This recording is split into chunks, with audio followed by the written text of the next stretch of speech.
देवेंद्र फडणवीस यांनी राजीनामा द्यावा, आपची मागणी। उल्हासनगर येथे बीजेपी आमदाराने पोलीस ठाण्यात गोळीबार केली। या घटनेचा निषेध करत आम आदमी पार्टीने देवेंद्र फडणवीस यांनी राजीनामा द्यावा अशी मागणी केली आहे। जिल्हाधिकारी यांना निवेदन देऊन जिल्हाधिकारी कार्यालय येथे घोषणाबाजी करून आपच्या पदाधिकाऱ्यांनी घडलेल्या घटनेचा निषेध व्यक्त केलाय। यावेळी शहर उपाध्यक्ष श्रीकांत वाघमारे, महासचिव मल्लिकार्जुन पिलगेरी, युवा अध्यक्ष निलेश संगेपाग, संघटन मंत्री जुबेर हिरापुरे, संघटन सहमंत्री मोहम्मद गैबुरे, जिल्ह्याचे नेते प्राजक्त चांदणे, युवा उपाध्यक्ष आकाश गायकवाड, कुणाल अवतल यांच्यासह पदाधिकारी कार्यकर्ते मोठ्या संख्येने उपस्थित होते।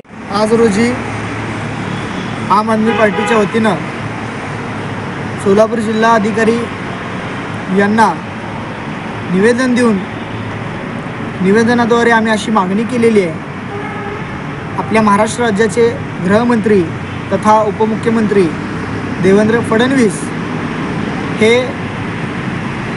महाराष्ट्रातील कायदा सुव्यवस्था राखण्यात अपयशी ठरलेले आहेत। त्याचा प्रत्यय आपल्या सर्वांना आलेला आहे। नुकताच उल्हासनगरमध्ये भाजप आमदाराने पोलीस ठाण्यामध्ये ज्या प्रकारे गोळीबार केलेला आहे हे अतिशय निषेधार्ह आहे। आज जर एखादा सत्ताधारी पक्षाचा आमदार जर पोलीस ठाण्यामध्ये जर गोळीबार करत असेल तर जनता सुरक्षित आहे का, हा प्रश्न आम्हाला पडलेला आहे। महाराष्ट्र हा पुरोगामी विचारांचा महाराष्ट्र आहे। महाराष्ट्रामध्ये अशी गुंडगिरी प्रवृत्ती, अशी तानाशाहीची प्रवृत्ती खपवून घेतली जाणार नाही आणि खऱ्या अर्थाने यामध्ये देवेंद्र फडणवीस हे अपयशी ठरलेले आहेत।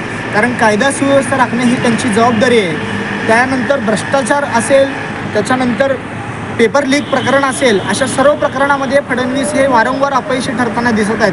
फक्त खोक्यांचं सरकार तयार करायचं आणि सत्ता उपभोगायची एवढंच काम यांना जमतं का, असा देखील प्रश्न आम्हाला पडलेला आहे। जर तुम्ही अपयशी ठरलेलात तर तुम्ही राजीनामा देणं गरजेचं आहे आणि आम आदमी पार्टीची ही मागणी आहे की देवेंद्र फडणवीस यांनी राजीनामा द्यावा।